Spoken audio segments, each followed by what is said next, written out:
3, 2. Hey everybody, Josh Sigurdson, a World Alternative Media here, and we are joined by Tim Picciott of the Liberty Advisor and our good friend of many years here at WHAM, Stephen Kendal, who I'm very happy to be joined with once again. We're going to talk about a whole bunch of crazy stuff in the news, and we're going to talk about unemployment. We're going to talk about, auto-backed securities, the craziness involving the stock market, the coronavirus, because, nobody's talking about the coronavirus.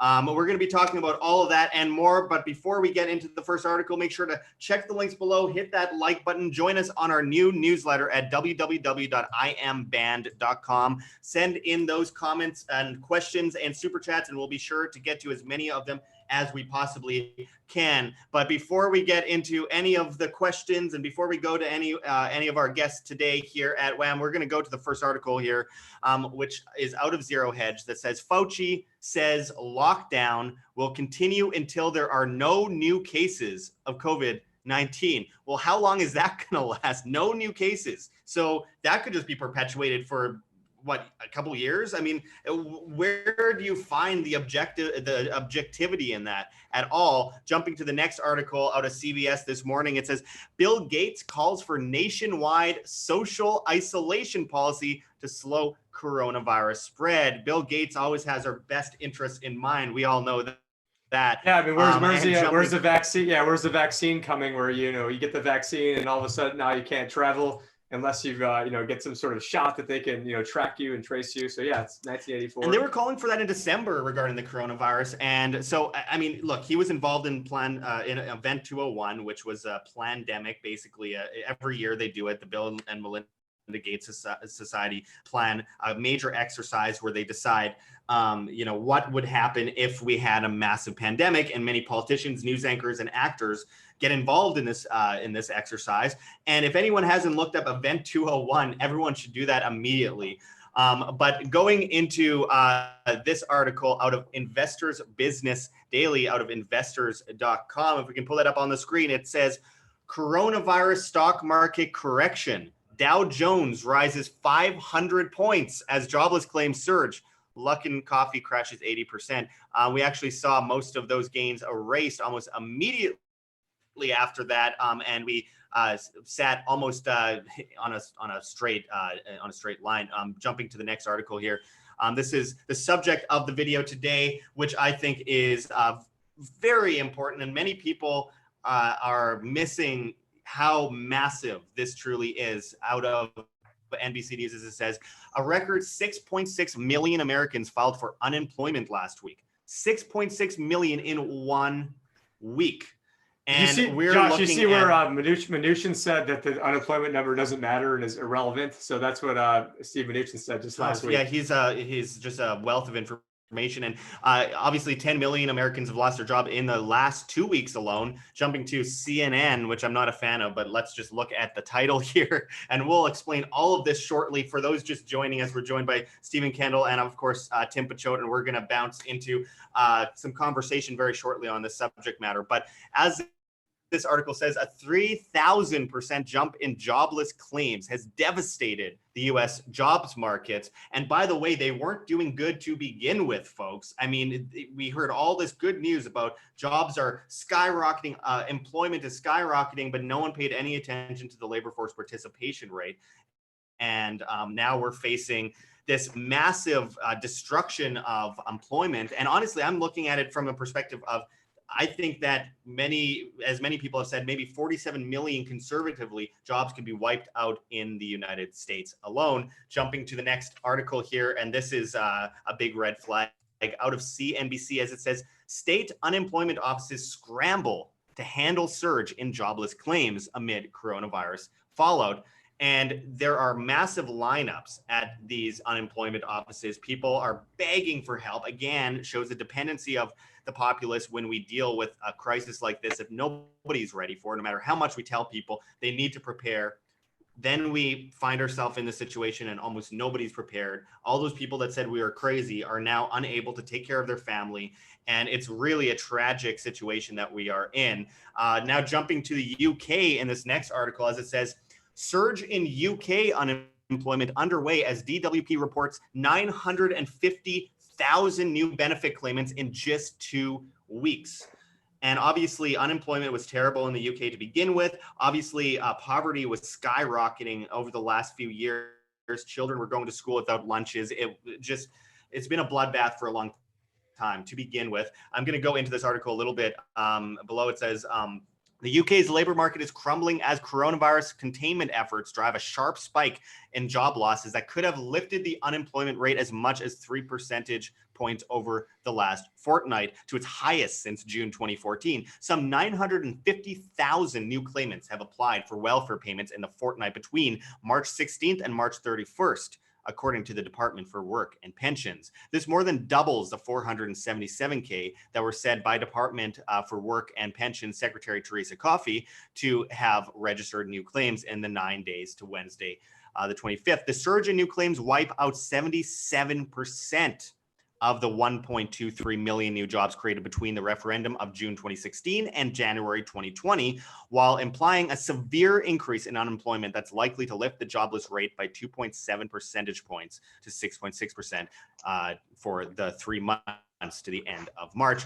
Stephen, before we go into the insanity of the stock markets globally, the economy that you've been predicting for a long time in a very unique way regarding the ghost crash, I wanted to hear your thoughts on the massive loss of employment and how this is going to affect the economy going forward. Well, first of all, thank you for inviting me on the show, Josh. Just a quick look at on, and 4 years ago when I first spoke to you, so thanks for inviting me on. Recently, I talked about ghost crash, and I started to talk about the fact that from around about July last year, we were actually missing a crash in the market, and about 2 weeks ago, I changed hashtag ghost crash to hashtag reset, because what we're witnessing now, Josh, is effectively a reset of the financial system.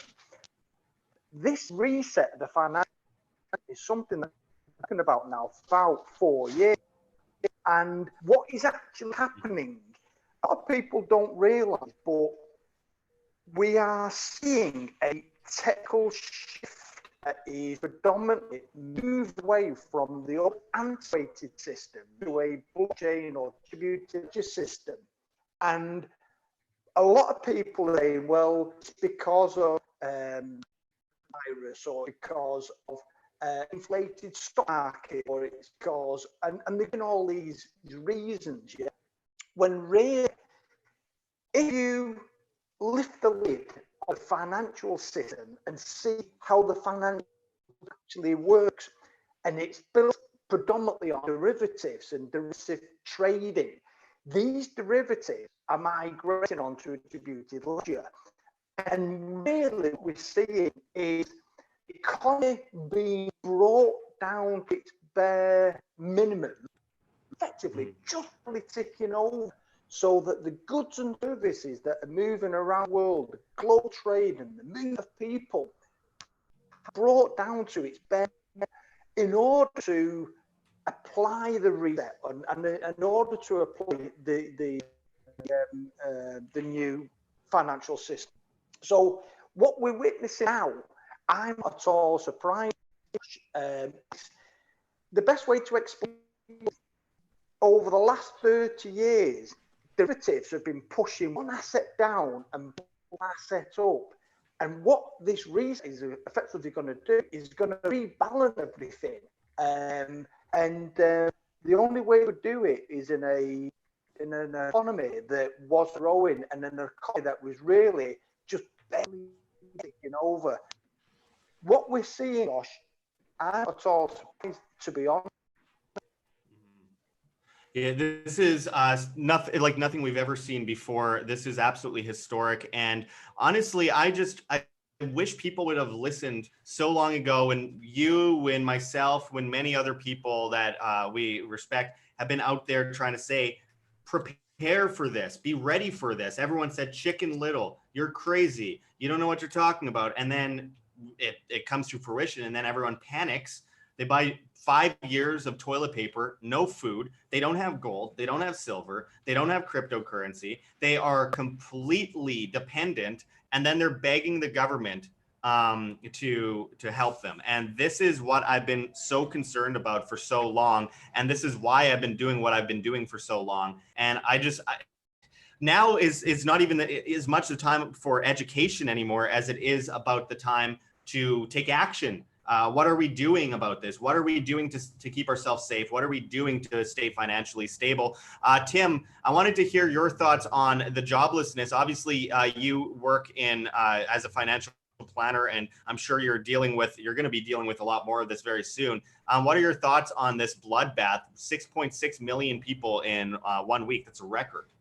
Yeah, I mean, first off, my hearts go out to all these people that are affected, because they're really affected because of what government action, and it's something that I emphasize a lot with, because in 2018, in order for me to speak the first time at AnarchoVegas, I had to resign from the job I was in, then went to go basically filed some paperwork to go be a financial advisor in the same capacity I was already working in. And the government decided they'd wait, over half a year to give me a fingerprint card, when meanwhile they already had my fingerprints and already been, so I was effectively out of work for almost all of 2018. So I know exactly how much it sucks to be in this spot. But then when you take a look at the unemployment numbers, they're all fake numbers. Donald Trump, 19 different times, said that they were fake, phony numbers. He even said one of the times, he said the unemployment number is, you hear 5% number. That's the most phony, fake number that's ever been made. And it was only there to make presidents and politicians look good to the people. So 19 other times, he's like, oh, the real rate's really 40%. No, it's 35%. No, it's 25%. This is what Donald Trump was saying in 2016 when he was running as a candidate. Now, they have changed the way that they measure how people are unemployed. So, back in the 50s and 60s and 30s, let's say if you were a doctor and you couldn't find a job, you're working as a janitor, they would count you as being unemployed. Today, they'd count you as being employed. Now, let's say you had a job as a doctor, and not that doctors are getting fired, I'm just using that as an example. So let's say you have a job as a doctor and you lose that job, and then all of a sudden now you're driving for Uber and you're a waiter. Well, now instead of counting you as being unemployed like they used to do back in the 80s, I believe they would count you as being unemployed under that circumstance. Now you'd be counted as having two jobs. So even though you're making dramatically less money, the economy would be counted as being better off. Now, I wrote a book on a little 18-page booklet on this, and the unemployment rate, and the inflation rate, and the GDP data, and how they rigged this. It's called How It's Rigged, the Economy. And if you guys text WHAM, just WAM, and the number is 71441. I think it's just US and Canadians that work for, but you're going to get my free book. And I think I also have, some other presentations in there. So first off, so it is important to just set the groundwork that these are fake numbers to begin with. Mm-hmm. But however, when you're so you really can't compare these apples to apples, and Donald Trump knows this. And so it's so disingenuous of him to try to now paint, but not now, but, up until a few months ago, paint this off as being the best economy in the history of the world. And all of our viewers, they already know this. Stephen knows this. John knows this. We all know this. But when it comes to these numbers, just last week, Steve Mnuchin said, "Oh, it's not that big of a deal. The unemployment rate is actually irrelevant." And it wasn't irrelevant back when they were touting up the greatest economy in the history of the world. It wasn't irrelevant then. But I'm expecting that was just a month ago. It seems like a long time though. Yeah, I mean, when we did that video at AnarchoVegas where it was entitled, imminent stock market danger, when basically we had, gone out and said that the government is now trying to incentivize people to buy stocks at the absolute worst time possible. But, go figure, that's what government is there to do for. That's what they're there to do. But I expect this number that we're going to wish that things are only this bad next month. And so once we get the April numbers, that's when you're going to see, this a huge bloodbath, because nobody wants to go and lay people off. I'm actually in hiring mode right now. Never been busier now. But as we are, as people though are getting, as employers have to make the tough decision, they don't want to just lay people off right out of the gates, because it costs a lot of money to train them, both in time and resources and energy and effort and loss. And so nobody wants to have to get rid of somebody that, because if you have to train them again or train somebody new, it's going to take forever. So I expect people that were holding off as long as possible. Maybe they, this whole, bank stimulus thing is just a cluster, because, they want to, they expect to get, $350 billion out to people in the next couple of weeks. How? I mean, so the banks are asking to get rid of KYC, know your customer requirements to help out. They're also trying to say, the smaller banks are trying to say, hey, we can't survive off just a 0.5% interest rate. And well, hey, Tim, remember, it wasn't that long ago. What was it, like the middle of February, when the U.S. government was telling people that they would give them tax incentives to buy stocks on the stock that was market? February. Yeah, that was February 15th or 16th when we made that video. And in that video, I said, listen, I think that this is a completely rigged market. And while it's being rigged, here's how I've invested. And so I was long on the live show, got the foot, my grandpa calling in, stop that grandpa. So what I was saying is, listen, if the market ends up, keep being artificially gamed higher, then if you're long the S&P, then then you'd get the benefit from that. Now, I also bought put options on the S&P. So if the market were to crash, we would know exactly, we'd have a quantifiable loss. And so we lost 5% this year being fully invested. Last year went up 25. And I was on video saying, I am fully confident in this strategy, given how crazy things are, because there's no way the market should have went up 30% the year before. And by the market, I mean the S&P 500. And another, I might even have this on my screen or maybe I didn't, I closed out of it. But if you take a look at, and maybe I'll pull this up while you guys talk a little bit later on. If you take a look at something like the S&P 600, which is not the S&P 500, this is going to be more smaller cap stocks. Take a look at the Russell 2000, not investment advice. I'm just putting this out there as these are major indexes. Another one would be take a look at like international indexes. They have all gotten hammered. Now, the Russell 2000 and all those indexes are negative on a 5-year trailing return number. So if you started investing in 2015, you would still be negative today. So it's only really the big globalist S&P 500 type companies that have been the recipient of all this money. Absolutely. It's absolutely insane. I want to get back to Stephen right away here. Stephen, we've been talking about the potential of negative interest rates for a long time, and we're going to get back into employment right away because there are more stories to go into. But and forgive us if there's any internet glitches here. Stephen's all the way in the UK, where I'm in Mexico. Tim's in the United States. There's a whole bunch of everyone's inside, so everyone's using the internet right now. So there could be little glitches happening here and there. But Stephen, we've been talking about negative interest rates for a long time. And in December, Mnuchin said that Jerome Powell said that there will be no changes to interest rates in the United States in 2020. Here we are, we're going into negative, you're going into negative, everyone's going towards negative at least, or are already in negative. What kind of world do we live in right now where everyone just shrugs off the fact that we're looking at negative interest rates? Well, my feeling on John, and I talk about this why we are already in negative interest. Are you okay for a second? We're already negative interest rates. This illusion that we've got, that we're at 0.25 or 0.5, it's just an illusion. The economy, the global economy, is in a very serious mess, and the figures, whether it be the job numbers, the interest rate, they're just a token. They're just playing lip service. And obviously, we talk about negative interest rates. How can they normalize interest rates anything like 2% in an economy that is effectively imploding? And when we're talking about negative interest or interest rate, the housing market, as far as I'm concerned, has crashed. Now, a lot of people say, well, the housing market hasn't crashed because the price is still the same. You try selling a house. They've put a block in the UK for the next 3 months that sell a house. Wouldn't be able to go to an agent, your house on the market, sell the house, get a buyer, organise their mortgage loan, do a transfer, and then change keys. More or less said, for the next months, the house market is stagnant or stationary or frozen. And of course, they've just announced recently that they have a 3-month holiday period, Well, is that not telling you we're already in negative interest rates? If the banks are willing to turn around to lenders and say, okay, for the next 3 months, you'll pay your mortgages. Well, if that's not screaming housing crash, what is? So I think all the things we see, all these numbers that we're seeing, they are nothing more than an illusion to prop everything up.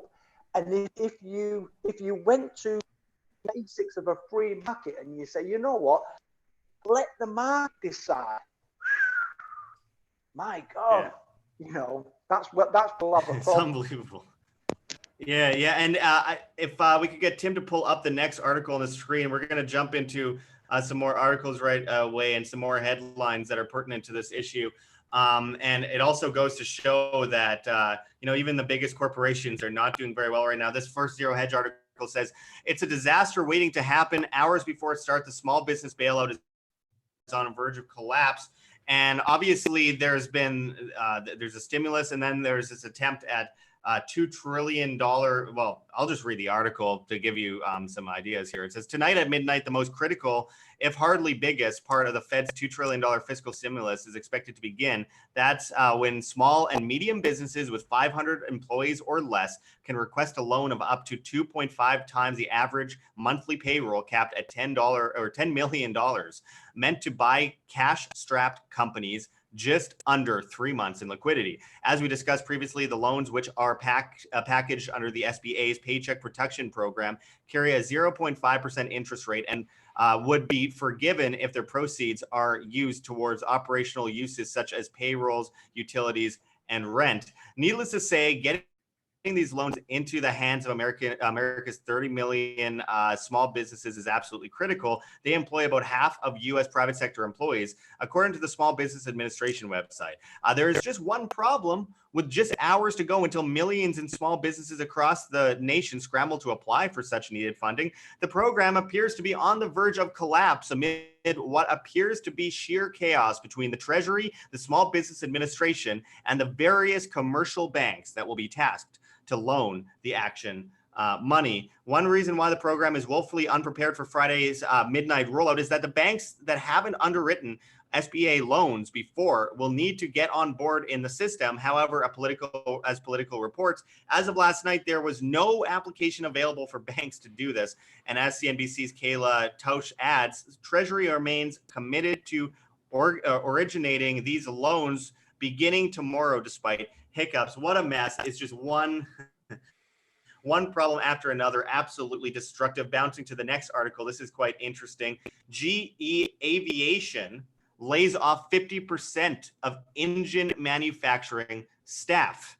And if anyone has ever studied, Milton Friedman and looks at his, his writings on just the pencil and how many people are involved in just creating one single pencil, imagine the engine manufacturers and how many jobs are tied in with just creating aircraft engines. I mean, just think about it and think of the blowback that this has, not just in the US, but all over the world.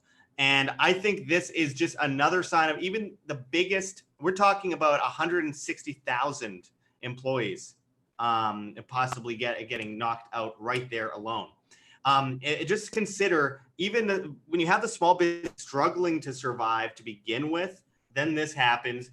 Then on top of that, the big businesses that have, the leg up, especially as far as competition goes, thanks to regulations, taxes, etc., they're getting wiped out. And then we could be looking at potentially as many as stay with me here, guys, 1 billion jobs lost in the world.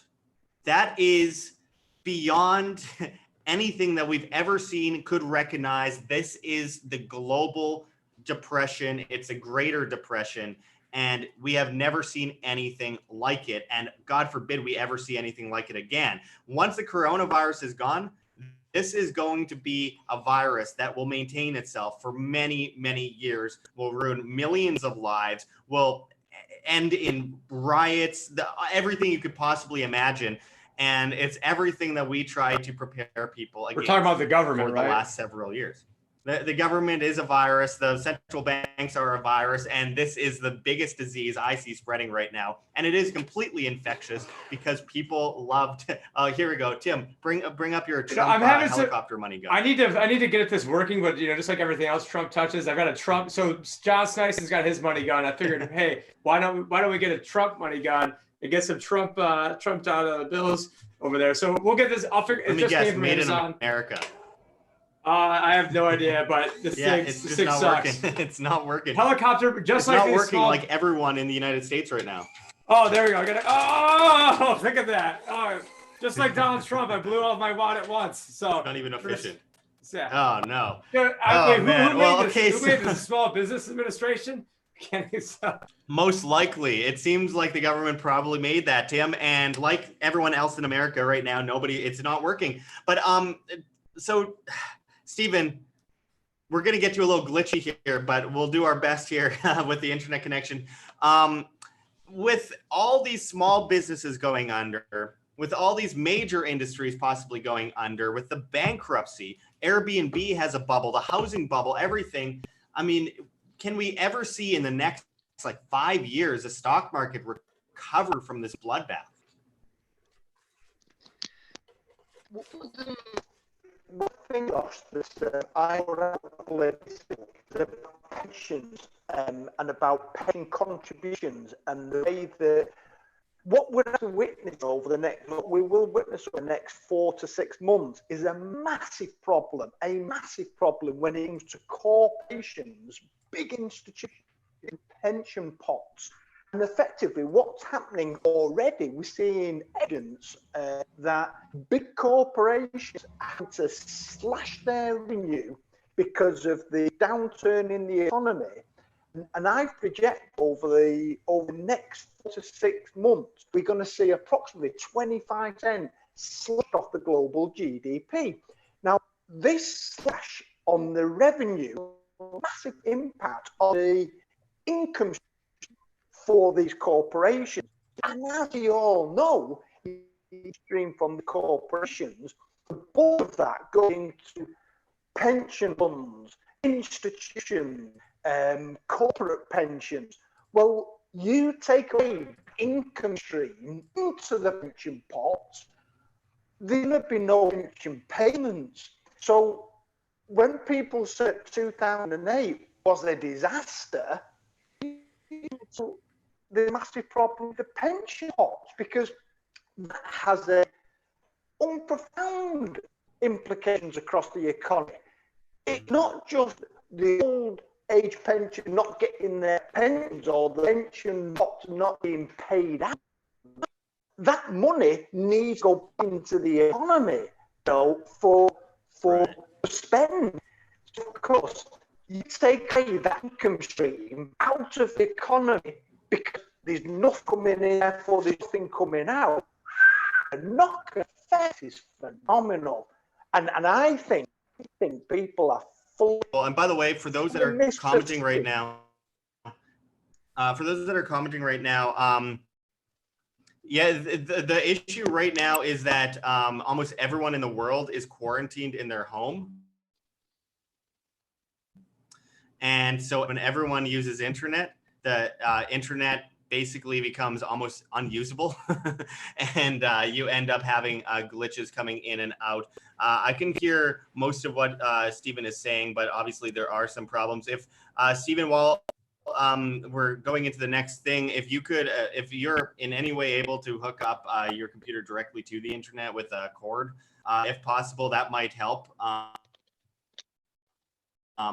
I don't know. Right now, roll out to 5G. They're going to say, "Oh well, no one's internet's working anymore, so we need to connect to 5G because everyone's in their home for the next 2 years." As in the UK, they're talking about people 70 years and older being stuck inside and not being allowed to go outside for 2 years.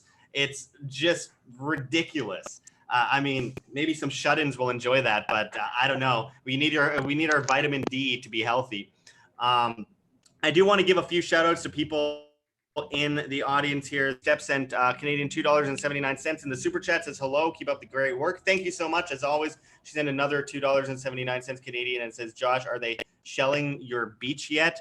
I don't know what that means, but I'll check to see if there's shells on shelling. Oh yeah, that's right. Trump declared a war on the cartels in Mexico last night, and I'm in Mexico, and primarily on the province I'm in Mexico. So that's gonna work out grand. Let me see here. My internet's all crazy myself as well. We got, here we go. Ian Baywolf sent £5 in the super chat. Thank you for the £5. Says, can you please help the petition get.org for them to overturn the HC Bill 122 in the UK? Cheers. Thanks for all the work you do. I got to look into that. I don't know what that is. I haven't been paying attention to that, but the stream is over. I appreciate the super chats as always. And if you haven't already, guys, hit that like button. It helps a lot. The Salt Laker says Zoom sucks. Yes, well, Zoom has been acting terribly lately, and there have been all sorts of problems. But some people are saying there's no audio. Other people are saying there is audio, but it's not good. We just got to deal with what we have here. It's everything's kind of not working lately. Chester Wolf, the Griffin, sent $5 in the super chat, says, now that everyone is on lockdown, the internet and the cell phone service in my area is horrible. I lost connection 4 times today so far. Absolutely. I've been losing connection all day, every day, all night, every night here in Mexico. And people will say, oh, well, that's Mexican internet. It's actually not bad internet here, guys. It's just everyone's using it because everyone's staying inside. And, these cell phone towers and everything, they can only handle so much use. They're not built for everyone to be using them. So anyway, that's their excuse for 5G anyways. We got some more things to go into today, and obviously the connection is shaky, so we're going to do our very best here. I apologize for any inconveniences to anyone watching. The internet is very unstable, but nonetheless, we'll go on and onwards and outwards. Tim, if you are around, if we can pull up the next article here. I think this is an interesting one regarding U.S. auto sales, and this is something similar in most countries in the world right now that I'd like to go into. As it says out of Zero Hedge, U.S. auto sales plunged to lowest in a decade, but the worst is yet to come in the second quarter. And if you look at the chart a little bit down in the article there, it's just insane. It's just one gigantic leg down. For some reason on Tim's version, it's not even showing up. It's at the top, Tim. I don't know why the image isn't showing. Okay, yeah, it might be some sort of pop-up blocker. I saw sales plunge 7.1%, and Fiat saw sales drop 10% for the first quarter of 2020. That's very strange. On your version of the article, you got an update. Oh no, I was in the wrong article. That's why we got it. Wrong article. All right, there we go. So you can see the leg down there. That is just insane. You see a little bit of manipulation in 2009 there, that big dip upwards and downwards. But this is like just this is worse than a bloodbath. This is worse than anyone was predicting, other than most of us. And I don't think it's going to be recovering anytime soon. As it says, Toyota sales fell 37% in March. 37%. In losses. How do you make up for that? That's a huge amount of money wiped out. Most of these companies barely have cash. And so, meanwhile, my wife actually got a Toyota in March, so she helped that number out. So. Just whatever your wife does, do the opposite. Anyway, Stephen, we have been talking about auto-backed securities, the derivatives tied in with the auto industry for quite some time. I mean, it looks like really everything has just come to fruition here. What do you think of this massive drop in auto sales? Well, again, a couple months old, John, I noticed that a lot of dealerships in the UK, I noticed a lot of dealerships in the UK were offering incentives and were offering incentives to buy. So it's cashbacks or scrappage allowances.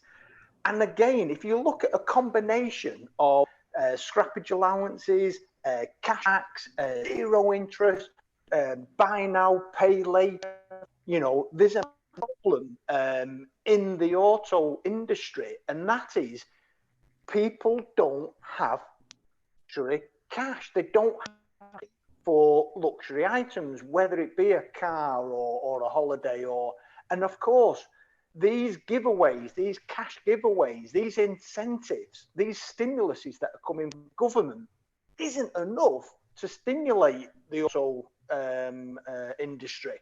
So we're witnessing in the UK exactly what you guys are witnessing in America. It's a mess. It is a serious mess. And Tim, I mean, your wife bought a Toyota for one reason or another. I prefer Hyundai. I was just in a Hyundai commercial, by the way. Nobody knows this. When I was in Los Angeles, I was in Hollywood a month ago, and I'm walking down the street, and I see this commercial being shot, and they wouldn't let me cross the street to go to my hotel. And I'm like, oh, how long is this going to take? They're like, oh, it's going to take a few minutes. And I say, all right. And they say, do you want to be in the commercial? We'll give you $20. And I said, okay, why not? So I'm in a Hyundai commercial you guys can look for as the market completely collapses. Anyway, Tim, what do you think? I mean, we got auto-backed securities. We got massive financial derivatives left and right. We have nothing but chaos in the markets, and people aren't buying luxury items. Imagine that. What do you think? Well, it's funny. Actually, I drive a Hyundai, so all the ladies out there, we've got a Hyundai. But anyways, Hyundai isn't too bad. I drove once from Las Vegas to Phoenix on half a tank, and it was great. Yeah, I mean, I'm not really a car guy, so anyways, enough about that. What was the question again? Sorry, I forgot the question. Well, just what do you think with all the financial derivatives that we're dealing with here with the auto-backed securities, and there's massive amounts of lending, massive amounts of loans going out, massive amounts of debt accumulating in this market, and many people have been warning about this collapse of the auto market for quite some time. We have a catalyst right now. What do you think? Yeah, I mean, after the movie The Big Short came out, I mean, I had a lot of people who were asking me, this is before I knew you and John and, everyone else in the alternative world. And so I remember somebody asking me, like, what would you think would be the next Big Short? And of course, number one that came to mind, not financial advice. I'm just trying to point out companies that are poorly run. And but it was Deutsche Bank. So no surprise to this audience that Deutsche Bank is in big trouble. And one of the other top ones was going to be a company called, again, not financial advice. This is just, I'm not even sure what their stock is even doing. But there's a company called Santander. And the reason I was saying that is because Santander had almost all of their profit was coming from subprime auto loans. And I'm thinking, what can go wrong with that when you've got, almost all your profits coming from subprime auto. So I'm actually trying to look this up right now. So Santander, Yahoo quote, or maybe somebody could actually pull it up and let us even know what they've been doing. But yeah, it's funny because in Formula One, they sponsor Ferrari. So here they are associated with, like a big name like Ferrari. And so it looks like 5 years ago in 2015, they were $7, and today they're $2.29. So I guess if you would have shorted that, you would have made close to 300%. But it's super risky shorting things. I don't short things. I do different put options because I like knowing what my risk exposure can possibly be. So it's very, very dangerous to short something. Don't do it. I mean, you can be caught out. Basically, what's the saying? And Stephen probably knows this, that you can be basically the market can be irrational longer than you can be solvent. I think that's the quote. And so what that basically alludes to is the fact that just because something should happen, but you've got all these other government forces, central bank forces that are, forcing this, basically this entire house of cards to keep continuing, when absent those forces, there's no way that this would, continue in a natural free market, Josh. Yeah. So it looks like absolutely. Sorry, go ahead, Stephen. Yeah, and of course, Tim, you've also got the problem of the counterparty risk as well. So when you short something, it's only as good as who's got the deepest pockets.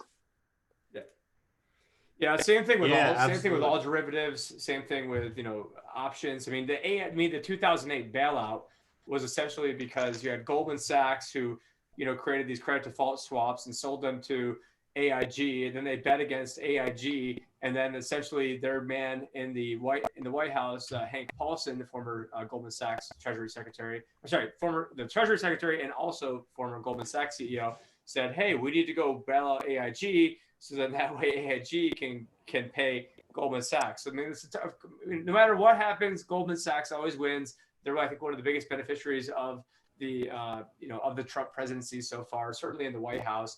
And that's just okay. But this is something I wanted to ask all of you guys about, which I find very important here, is how long can they survive?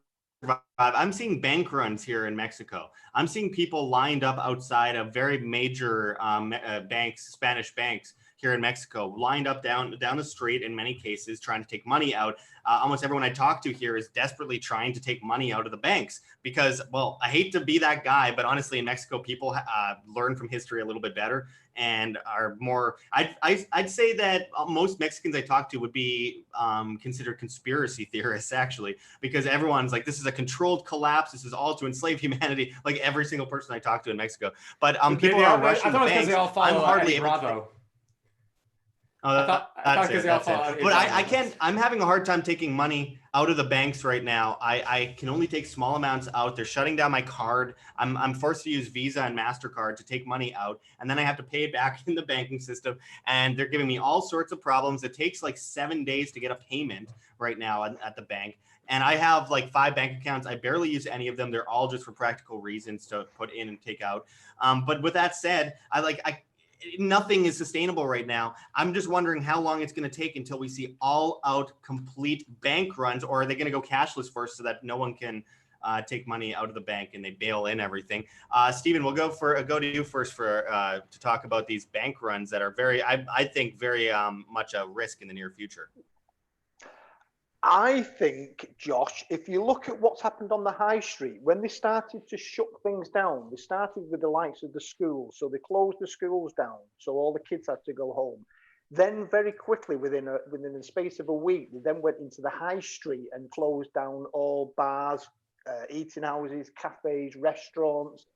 Then shortly after that, they then went into white goods and electric shops and started to close those down, and clothes shops. And really, if you go on the high street now, the only things that are left are the banks. Well, you close the banks down and you can't have bank runs because they'll just switch everything off. And I mentioned a while ago that these systems are being brought down in order to allow for the reset. And the last 2 systems to be switched off are the markets and the banking system. Everything else, effectively, they're stopping flights, they're stopping all the trade, they're stopping movement of goods and services, or at least to the minimum. So if you go down onto the bank or you go down onto the high street and then suddenly you find your branch closed, I won't be at all surprised at all.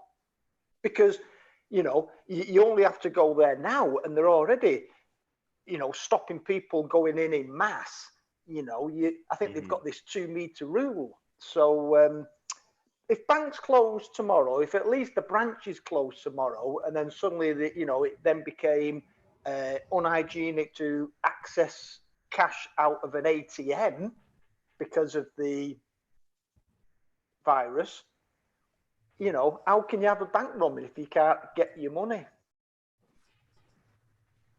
Yeah, it's absolutely. I can't imagine how this is going to end well for anyone. I keep telling people, take your money out of the bank, guys. This is the time to take your money out of the bank. If any time is the time to take your money out of the bank, the whole financial system is crumbling in front of us. And everyone I talk to still says, yeah, I got $9,000, I got $5,000, even I got $1,000 in my bank. I'm like, and why is it all in your bank right now? And most people say, well, because I feel safer with my money in the bank. But if we look back at history, it is not safer to keep your money in the bank. Honestly, in a good time period, yeah, sure, they'll keep your money safe, though it's not your money, it's a bank's.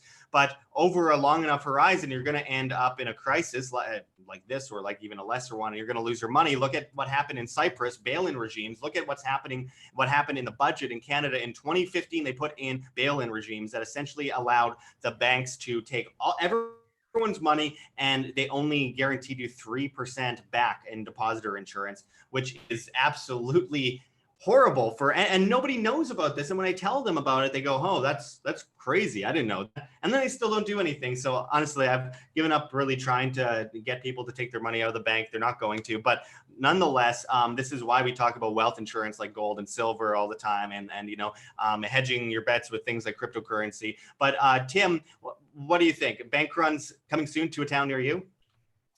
Oh, I know we have John Snyson who has bankrun.org. So who knows? I mean, I think that they're gonna pay you whatever amount that they, if you have 200,000 in the bank, they'll pay you 200,000. It's just, are we gonna have to print up, $55 trillion to go make the entire system whole? In which, that probably wouldn't even make the whole system whole. But we're gonna go print up all this money. We're gonna give people devalued money. So probably in the beginning stages, you'll see the dollar actually keep continuing to strengthen, which is a big contrarian thing that I've been talking about for a while, that during the initial stages, you see the dollar strengthen as people get scared, move more into cash, do the wrong thing, at the wrong time. So, the time to go to cash was, 2 or 3 months ago.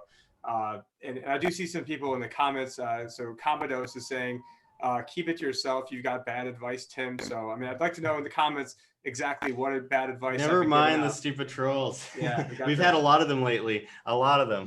But take a look at. Man, John, yeah. I'm on John's website right now. Let's go take a look at. Just how much the Fed's balance sheet has gone up. So I'm going to go to page 10 over here. I mean, look at that. I mean, you're looking at a complete vertical line up. I mean, just February 11th at Anarcho, I was talking about. Listen, the Fed is like, and it's probably better if I just keep this back up on screen. My analogy that I used was, I go, listen, the Fed is basically someone that lost, they're 600 pounds. They got down to 550 pounds, and now they're on their way to eventually be getting to 1,000 pounds. Now, I said that, not thinking that they, I thought maybe they'd add, 5 pounds on at a time, or maybe 20, 50 pounds, but they're just going, boom, it's going to be like that guy over that Karsten's, or like they're going to be a Job of the Hut pretty soon at the rate that they're just, it's eventually going to be 10 trillion, then 20 trillion, then 100 trillion, then a quadrillion, and it's never going to end. They are in the end game right now. There's no way to reverse this. There's no way they can ever raise rates. We're trapped, because if they did raise rates, their underlying portfolio would get diminished. So if they had a 10-year bond with about, let's say they've got $5 trillion, rates go up 1%, underlying portfolio loses 500 billion, which is why you see in the recent article that says everyone's saying, oh, look at this, the Fed is getting nationalized right now by the banks. Well, guess what? They're not really getting national. The Fed's not getting nationalized. The Treasury is in a first loss position, which means we, the American taxpayer slaves, not you and Stephen, just I'm the only American over here. So I end up getting saddled with all the losses. And if there happens to be gains, then the Federal Reserve gets to keep 6% of the gains, gives back 94% of the profit. But yeah, they know there's going to be losses. That way they said, oh, hey, we're a private central bank. So, we get to keep all the gains. And then you slaves over there, you guys keep all the losses. What a great deal. And we only have to take on, $60,000 of debt for every family of 4 to get our chicken feed of 3,000. So complete screw job. But, what do you expect?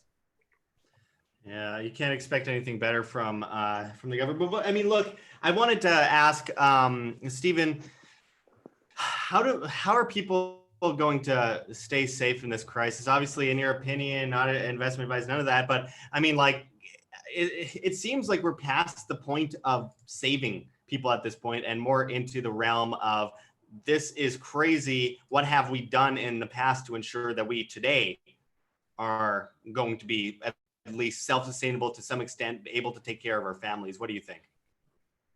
Well, one of the things that I always say, Josh, and one of the things that I always explain to people is, first of all, health and your family, and your friends, that comes first. Yeah. So over the last few weeks, I've been talking quite openly to people who are close to me that, now is a great time to take stock of reality. Yeah. So number one is your health. Number two is your family. Then, of course, then your friends and your loved ones. After that, I'm actually advising people to take a long, hard look at what you own and whether it's physical, whether it's paper. In other words, is it a piece of tangible land or a property, or is it something physical, precious metal? Do you own it? Can you actually touch it?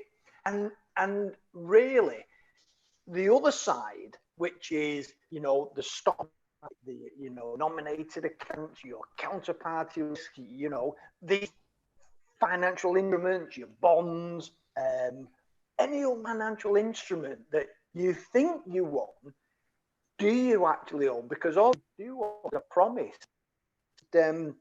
People who own things on an exchange or own things, you know, where they've been that they'll deliver it. Well, unless you actually own it in your hand, in your, you know, hand, you've got to ask yourself, are you in the right position? So what I'm telling people at this point is, just because you've got a promise that you own it doesn't necessarily mean that you do physically own it. So that's why I'm telling people, Josh.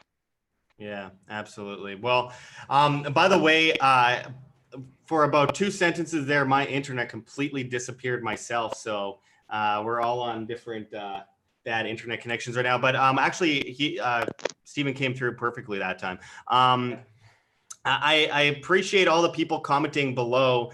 Zoom sucks. I agree. They just got caught in a massive spying operation today, which we'll talk about in a bit. But Tim, I mean, you've been talking about solutions for quite a while. Your put options were pretty good back in January. What do you think? Yeah, I mean, I do see, so I will, if I do address the troll, I mean, somewhere in here says, you know, I'm working in the very system that has enslaved us all. Your profession is what makes you rotten to the core by default. So any advice you give either serves you or the system. Well, you know, as my clients make more money, I make more money. So so I serve myself by being able to serve other people better advice. And I should have pimped this a lot harder because there's trillions of dollars in the system right now. There's old ladies who have to sell their homes. There's all sorts of things going on because they weren't working with me. So I'm probably the most rare person in the world doing what I do, where I've got people in self-directed IRAs where they can hold the private keys to their crypto. And so, you know, it's always people that have, you know, can't rub two nickels together, that, you know, living in their mom's basement, who are the ones who are, you know, criticizing what I do. But yeah, my profession, almost everybody in it sucks. I don't trust any financial advisors. You know, don't even trust me. Go research everything I say. And if you think you can do a better job of getting people out of the system, then let me know. So, you know, there's a lot of people out there that have money in the system, and I need to help those people out. And so, you know, and I was on Sam Tripoli's tinfoil hat yesterday and Conspiracy Farm at the same time, breaking down how the Federal Reserve is a big fraud for like an hour straight, just talking like a machine gun. So I've probably done more than every financial advisor in America. Tim, you can talk like a machine gun. I would have never imagined. Well, and you're like full auto. You're like the double shot, and I'm like, I don't even know what you call it, like the triple shot when you squeeze it once and it goes off, you know, a bunch of times. Well, one thing I wanted to break down real quick is that as we enter into what they're really pushing here is a cashless society, and we're not talking about cryptocurrencies that are decentralized. We're not talking about Monero. We're not talking about Bitcoin, which, by the way, Bitcoin had a huge leg up today and then a huge leg down, but it's still at the bottom. As we speak right now, is much higher than the bottom yesterday. But anyway, what I wanted to talk about was, you know, the cashless society, the way that the government run, you know, social contract, usury, legal tender type centralized cashless society works is that obviously, and I've said it before and I'll say it again, if your money's in the bank, it's not yours, it's the bank's. If your money's always going to the banks via digital transactions and legal tender laws, it's never your money, it's always the bank's. And you are essentially obedient and enslaved to the government and the banking system. And as we see this massive power shift towards China, which I've been detailing in my past reports this last week, including my video on the Chinese global takeover, which I hope everyone checks out, I believe that we are entering into a time where they utilize this crisis to take away cash completely and push us completely into a technocratic system. And by technocratic system, I mean it's not just money. It's an identity. It is you. You are a number. You become a subject as a currency, and you can't spend your currency the way you'd like to. If you say something bad about the government online, like in China, you end up with a low social credit score, probably tied in with Facebook, probably tied in with a cashless system, maybe Libra, who knows what it might be. But then you also at the same time have facial recognition. You can be followed everywhere. You can be taxed in every single way possible. You cannot escape that system from that perspective. And essentially, they can bail in You can't do anything about it. You can't run on the banks. None of that is possible in that system, which is exactly why it's so important to have that safe haven. And by safe haven, I mean multiple safe havens, competing currencies that are not run by the government, not controlled by central banks, cryptocurrencies, gold and silver, all these things, again, not investment advice, it's just common sense at this point, guys. And if you say Bitcoin is a mark of the beast, well, whatever, it's your choice to invest in it or not. But the point is, we have many different systems, not just the centralized system, not just the government systems. We have many different ways to get around this. And when push comes to shove, they're going to crack down on that stuff very hard. And they already are to an extent. And I don't think it'll be successful, but nonetheless, they are pushing forward a completely centralized cashless system that is incredibly, incredibly detrimental to our freedoms going forward. Stephen, what do you think of the centralized cashless system versus what we see as a decentralized cashless alternative? Funny you should mention this, Josh. I reviewed the video that I did 4 years ago, and I talked about a derivative coin. And if you recall, 4 years ago, we talked about taking the 1.5 quadrillion notional derivatives, the global notional derivatives, and effectively converting that onto, or migrating that onto a distributed ledger and convert that into a global currency. And I think I talked about a derivative coin. Now, years later, we're now looking at the possibility of a reset. And I think, obviously you're aware of with R3, and you're aware of the notional idea of the banks getting together and building this super distributed ledger system. Well, I think that behind the scenes, they are building, or maybe they'll have built, a distributed ledger for the, and this will then become a global digital currency, which in theory could well become reserve currency. And the crazy thing is, most people wouldn't even know it existed. So what you've got is you've got a reserve currency that is traded globally amongst the corporations and the banks, but the man on the street, the average person on the street, wouldn't even knew it existed. And I think that is actually taking place. And you'll never hear it. You'll never hear it in the news. You might get snippets, you might get people talking about it. But I think behind the scenes, this 1.5 quadrillion derivative book has begun the migration. And I won't be at all surprised if we're halfway through it. And what we're witnessing here could well be the byproduct of that migration. So I think somewhere down the line, cash, as we know it, the paper cash or the plastic cash will become obsolete. You might have coins, but most of it will be done via contactless payments. Yeah, and we've already seen that to some degree in places like Sweden. You have to use a chip in your hand in many cases to pay for public train tickets. But what I find interesting is I think the era of the chip is kind of behind us. They use the face, they use facial recognition. We're seeing that currently. But anyway, I do want to ask you, Stephen, because I think this is an interesting subject, because you talked about the ghost crash for quite some time. Are we out of the ghost crash? Is this just like the financial collision course for a lesson for history, the biggest global collapse we've ever seen? I would say that ghost crash has proved itself. When I first started to talk in December of 2015 that the financial markets had snapped and we're actually witnessing a crash, for 4 years, people thought I was crazy because I was calling this crash. In July of last year, when I talked about a ghost crash, I said to people, we're in a real serious financial crash and a financial crisis. 2 weeks ago, I changed it to the big reset or hashtag big reset. Why? Because I think it'll be hard for people to disprove the fact that the markets are crashing. And what we're seeing now, we haven't even touched where this could potentially go. And I was looking at some figures earlier on. At the moment, the Dow is around about 21,400. I'm seeing the Dow at around about 1660. So that'll be about a 23% drop from. Same with the S&P at the moment, 2,500. I think it's going to go down to about 1950.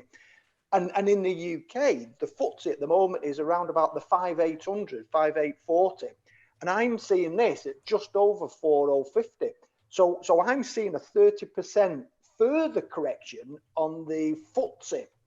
And the reason why I think ghost crash has now proved itself over the next 6 months, these indices will all come down.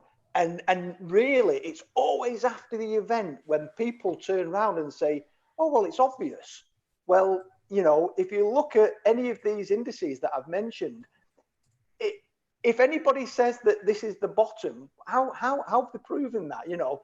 So I think the markets, the stock markets, the markets that we know as the markets, I think these will continue to drop. You'll get your pullbacks, you'll get your rallies back up, yeah.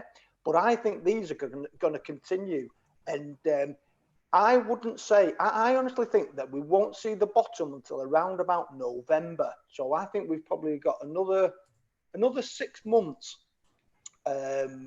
At least until we. And imagine what's going to happen in that time. Imagine the chaos is going to happen in that time. Tim is bringing up several charts on the screen, and if you can bring that back up there, Tim, you're showing the S&P, you're showing the FTSE. It's a FTSE, what I find crazy. Yeah, I was showing the FTSE. That's so the FTSE is sort of like the. You got your desktop up on the screen there. Oops. There we go. Yeah, well, but what I was saying with those charts that you're showing on the screen there, Tim, is that if those aren't dead cat bounces, I don't know what is. I mean, they're like the most obvious examples of dead cat bounces ever. Just this massive leg down, a little tick up. Trump says, "Wow, we've had a historic day on the stock market today," and back down. And honestly, I'm looking at exactly what Stephen is saying is what I'm hearing from a lot of advisors right now, even, and a lot of professionals and economic analysts and economists. I think a lot of even the worst people in the financial sector are coming around to our side and saying what we've been saying for years. And that it should give me some vindications, a feeling of vindication. But I think it's actually a terrible example of the times we're living in when they're that desperate, when we're seeing people out of work, possibly 1 billion people without jobs down the line, and just 47 million conservatively in the US. Just the labor market's getting wiped out in the UK right now, in Australia as well. And these people aren't able to go back to work. And they're saying, well, as I mentioned at the very beginning of this live stream, Dr. Fauci says, oh, you know, we will be in this pandemic and on lockdown probably until there are no new COVID cases. Wait a second. No new, none at all. There can't be one, because if that's the case, we're on lockdown. I mean, think of the insanity of that and how long realistically then that could lead. And if that's the case, even in November, if all people are still out of work, I mean, I can't see anything improving other than people day trading at home and pumping the markets. I mean, it just doesn't make any sense to me at this point. I do want to, before we get into the coronavirus articles that I wanted to get up on the screen, I want to go into a shout out to Rainy Steps, who sent $13.99 in the super chat and says, Josh, take your girlfriend out on me. I appreciate that. I will do that. I'm in Mexico, so $5 because of their terrible peso, $5 will pay for like a fancy dinner. So I really appreciate the super chats. And of course, we got another one here from Chip Fernandez, who sent $1.99 and says, spend this fiat when you can still buy one taco with it. Well, I can just, again, another example of central planning gone wrong, which it almost always does. The peso, $1.99 will buy me like 4 or 5 tacos. So in Mexico. So, I mean, it just goes to show how bad it is. I mean, we went from a 16-1 rate in 2017, I believe, to now it's at about 24-1, the peso to the US dollar. So, I mean, that is a massive drop in the value of a currency. And that is a lesson for everyone, especially here about currencies. When I talk to people in Mexico about devaluation of currencies, they understand what I'm saying, which is interesting because when I talk to people in the United States or elsewhere about it, or Canada or wherever I am in the world, in Europe, and I say, yeah, this currency completely devalued. They're like, what? And they're like, okay, move on to the next subject. They're not interested. It's just, beyond what anything they want to talk about. But here they're like, yeah, it's like Venezuela. It's like Argentina. I'm like, yes, exactly. That's exactly what's happening. You've witnessed it. You've witnessed it before, and you're going to witness it again. And the next big one that is going to go down, though, I mean, there will be many currencies that fall first, but the next big one you're going to see is the US dollar. When the US dollar goes down, imagine the waves around the world. And I believe that China is building up kind of a bridge to become the new world reserve currency. And the IMF has been talking for years about basing their headquarters in Beijing. I'm really concerned about that because obviously there has been a trade alliance that's been artificially propped up since the 1970s with China. And I don't think it's going anywhere good. From Henry Kissinger meeting with Mao Zedong to obviously Zbigniew Brzezinski creating the Trilateral Commission and trying to prop up China as a global superpower, to China creating social credit, technocracy, which Zbigniew Brzezinski was a big fan of. And now they have the first coronavirus cases. Everything goes crazy. And then coronavirus ticks down in China, as they say. I think it's still blowing up there. They're undercutting the numbers in China and overrepresenting them in the United States and elsewhere. And then all those economies completely collapse. And then China says, we're still good. Everything's great here. And, that's where the money goes. If Tim is with us right now, if he can pull up the next article on the screen, it says out of Zero Hedge, if the virus hadn't caused a crash, something else would have. And that is the absolute truth. We don't have to read that article. As I said before, it was a catalyst, not the cause. It only took one little thing to nudge those dominoes over for everything to come crashing down. And I want to go a little bit deeper into the most recent crazy news about this. If we jump to the next article out of The Smoking Gun, this is ridiculous. A New Jersey man, 100 years old, charged with violating state's coronavirus emergency rules. Why? Because he was mourning the death of somebody and gathered with some people to mourn someone, took the risk upon himself, which, by the way, I'm pretty sure if he's made it 100 years, he knows what he's doing. And if he doesn't, he's lived 100 years and he's taken the risk. He's probably more likely to catch it from the police than anybody else. I mean, the police are going around talking to everybody constantly.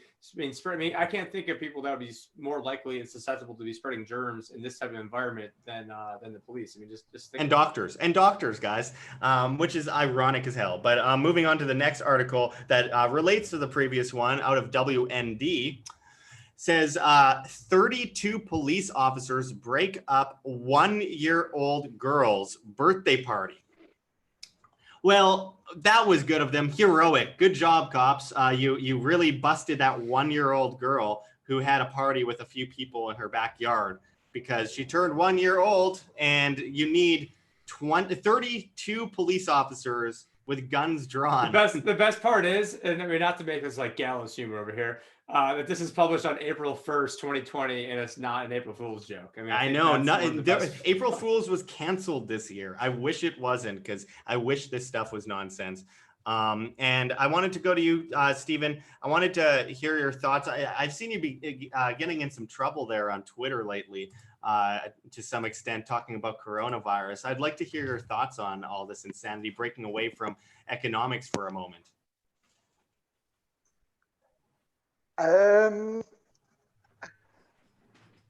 Yeah. I don't like to. I don't like to talk about it. I don't like to talk about it because I don't believe it. Yeah. Yeah, well, I mean, that's something and a lot of people will it's very say. hard to explain to somebody. Yeah, it's very hard to explain to somebody why or what I'm thinking.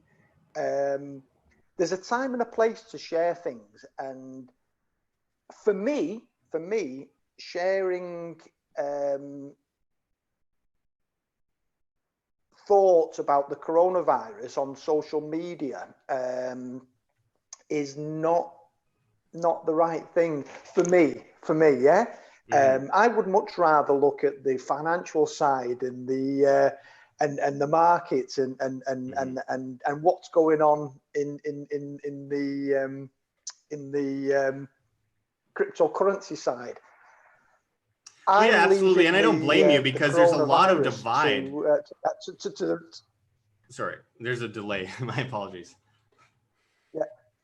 Yeah. So sorry, I was just about to say I'm leaving the coronavirus to the real hardcore social media community to fight it out, and I'm just taking a bit of a backseat. I've made my point, or I've made my sort of like position, and I'm just leaving everybody else to make their own mind up.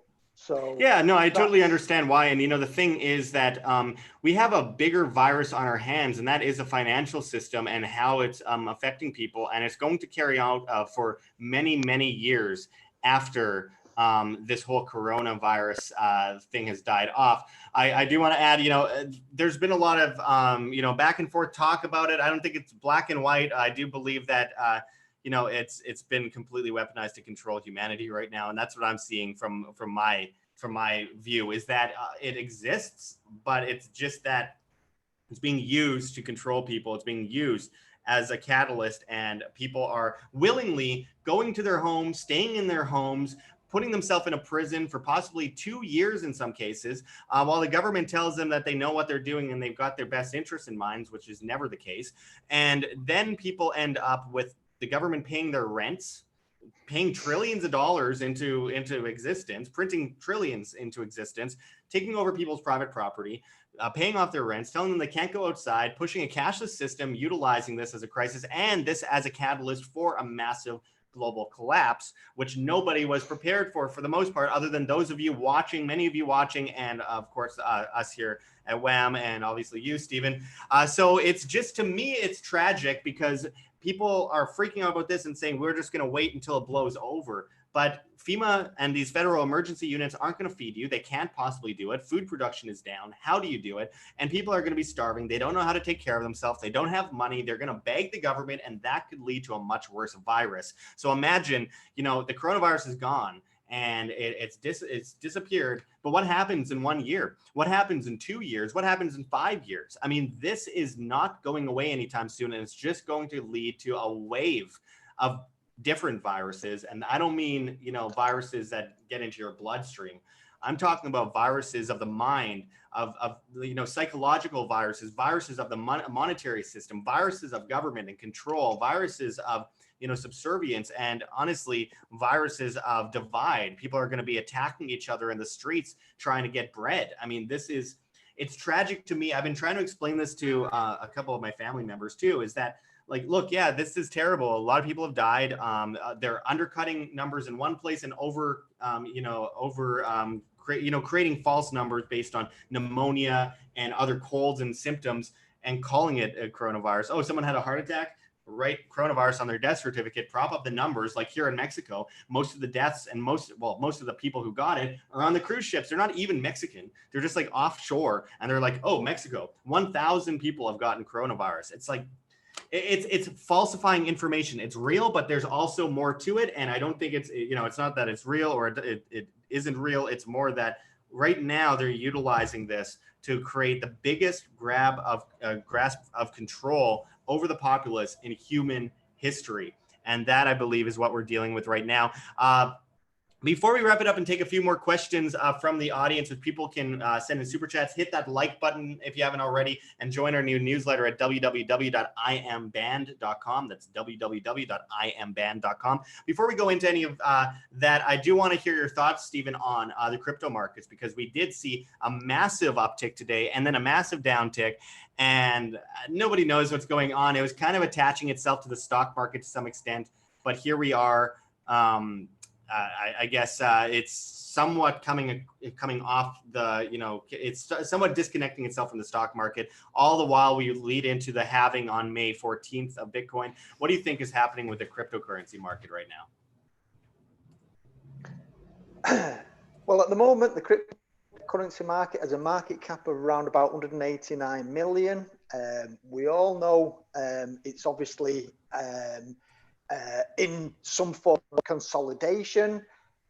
Last I looked earlier on, Bitcoin was at 6,700. As far as I'm concerned, Bitcoin is still in a very bullish long-term trend. The halving, which I believe is estimated to be around about the 11th of May, is a fundamental milestone, because we're having this crazy reset, which is happening right in front of our very eyes regarding the financial system and the global economy. And it's not. It's for me, it's too much of a coincidence that they're talking of the peak in and around the halving. A lot of people will say that, and you've pulled it up on the screen, it was at 800. Bitcoin, the halving has been priced in. I don't get that argument. I think what we're going to see post the halving is a concentration of what Bitcoin's all about, because I think the halving is going to see a very clear reversal back to the upside post the halving.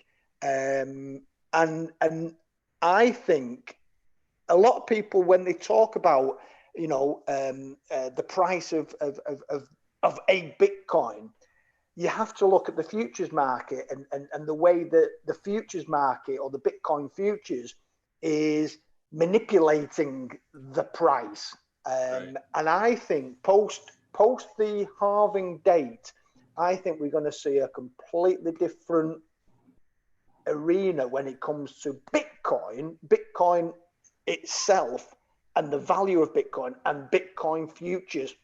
And a while ago, I remember talking openly that I think we're going to end up having two prices for Bitcoin. We're going to have the real Bitcoin value, and we're going to have what I call Bitcoin bananas or Bitcoin futures, a made up, fictitious, manipulated paper Bitcoin. Because when you settle these future contracts in dollar terms, not Bitcoin, but dollar terms, these Bitcoin futures are completely irrelevant. There may be a financial instrument, I understand that, but to actually value Bitcoin on a futures market that is settled in fiat or settled in dollars, tomorrow they could print $10 trillion and short Bitcoin. I mean, it just doesn't make sense that people are looking at these and go, oh, the futures market is saying Bitcoin is, give me enough dollars and I could have Bitcoin at $1 tomorrow, if I have enough dollars to short it. So I think the halving is going to be a fundamental milestone. If any fundamental milestone, it's going to be this year, 2020, May 2020. So I think we're going to see a change in Bitcoin, and I think there's going to be a dominance in Bitcoin post halving. And of course, as with all cryptocurrencies, they all look at Bitcoin, and you might get the odd you know, few dozen go into the upside. I think Bitcoin is going to be a dominant cryptocurrency indefinitely, to be quite honest. Absolutely. Well, I know that we have only a few minutes left. Tim, I just saw your message now, 13 minutes later, where you said 16 minutes. So we're going to be wrapping it up right away. I did want to talk to you a bit about Steem. Tim, do we have 3 minutes or? Yeah.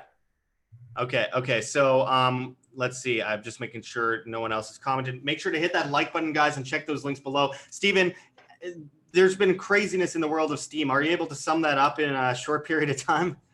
Yeah, very, very quickly, for the ones who either know a little bit or obviously are unfamiliar, Steem was created back in 2016, and recently STEEMIT Inc., the blogging site, was acquired by Justin Sun, along with approximately 70 million Steem, which was effectively ninja mined right at the very beginning. Now, there was always a concern as to who owned this Steem. For me, it was very clear. It was Ned Scott. It was his Steem. He could do what he wanted with it. But of course, in the community, there was a concern that it wasn't his to sell. So it forked, and I wish the Hive community all the very best. But they've now gone off, and they've forked off the Steem blockchain. And they've got, obviously, you know, their little community, which is growing, and I wish them all the best. But as far as I'm concerned, I've decided to stay with Steem, the original Steem. And I have very clear principles when it comes to investment and ownership.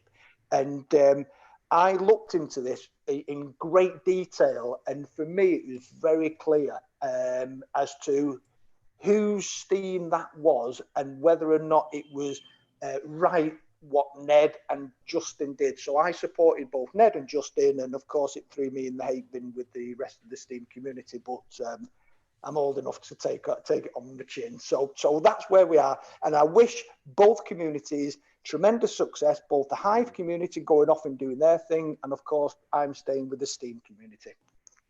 Right, I've seen a lot of drama, and from my perspective, I just think the market will decide in the long term, and you know, virtues will be met with, you know, how the market reacts to those virtues. So I really appreciate you joining us today, Stephen. I want to do a pre-recorded interview with you soon, and get you up on here, and then we can avoid any potential issues as far as the internet goes, and go from there. It's a crazy time to be alive. This is the most historic time in any of our lives. You know, it's really starting to make World War II, obviously a horrible thing worldwide, millions dead. But I mean, honestly, it's starting to look like we're going to enter into a financial collision course that will literally change history more than World War II changed history. And I really hope that everyone stays safe out there, is conscious of you know, their position and their wealth and their sustainability. Chester Wolf, the Griffin, sent $5 in the super chat, says the U.S. Federal Reserve, it's printing the dollar to confetti toilet paper is worth more than the U.S. dollar now. I really appreciate the super chat, guys. And, you know, those go a long way here at WHAM, and they keep it possible for us to keep bringing you messages on a regular basis. Before we go, I want Stephen to give us any pitch. You know, do you have anything to promote today, where people can find you and find more information on you? Yeah, obviously I'm very clear that I'm staying with the STEEMIT community. So you can find me on steemit.com / @Stephen Kendal. And of course, I'm very popular. Well, no, I'm not popular. I'm on Twitter. So everyone can find me on Twitter @Stephen P. Kendal. And Josh, it's been an absolute pleasure to come and join you on this live stream. I really appreciate it. I really appreciate it, man. Always good to talk with you. And Tim, any final words? Yeah, I mean, it was nice talking with Stephen and being introduced to yourself. But I will just say that I'm not a huge fan of Steem. I was tried giving it a ton of, you know, all of my attention back, you know, early on and when everything was going. But in my personal opinion is that they blew all of their early adopter advantage. They made it way too hard. I mean, if I couldn't go in there and easily do things, I mean, how is anyone else? I mean, how is, you know, my grandma going to go in there and do things? Now, I'm not really in the day-to-day battles of knowing all the inside baseball, like on this. And that's probably maybe maybe we'll tease this for another day later on, but and I'm not even sure what Steam's even at right now. But just well, I think it would be great to have like a battle of the social medias, the alternative social medias, STEEMIT, Float. The gentleman that you were talking about before, Jeff, Tim. Jeff Kirkadek is from Uptrend, who runs the cryptocurrency investment group. And it would be Facebook. Great to have a bunch of the people involved, CEOs and people that are against and for, all talking together and have a constructive conversation about all these issues, because that is a future of the spread of information. And also utilizing blockchain technology, we could seriously change the world forever and replace the old guard system with the new system. And I think it's really important that we talk about these issues and really get to the bottom of all these things. I'm on STEEMIT.com still as @Josh Sigurdson. You can find me there as well. And still posting somewhat regularly. As always, you can find us on float.app as well, flote.app. And if you want to become a client of Tim's, check below at thelibertyadvisor.com. There's Bitcoin addresses below as well that you can help Wham with. Many crypto addresses, I should add, all in the description. GoFundMe, Patreon, Subscribestar, all that kind of stuff. And I really appreciate everyone joining us on our show today. We will try to fix any future glitches. As I said, everyone's using the internet because everyone's stuck in their homes because the government's telling them that they all need to stay in their homes. And we have just, if someone told me this 1 year ago, I'd be like, what? This is crazy. We are living in the weirdest timeline ever. This is like a Twilight Zone episode on steroids, but we will get through this together, folks. We will live out this apocalypse, and we will win long term as far as money goes, as far as independence goes. I believe, and I am optimistic, and I have faith that we will come out on top. But right now, it's not a good time. So keep safe, everyone. Keep your family safe. Keep your family close. And really appreciate everyone joining us. If you haven't hit that like button already, come on and hit that like button, share on social media, and join us elsewhere anyway. Till next time, this is Josh Sigurdson with Tim Picciott and Stephen Kendal signing out from World Alternative Media. Find the truth, be the change.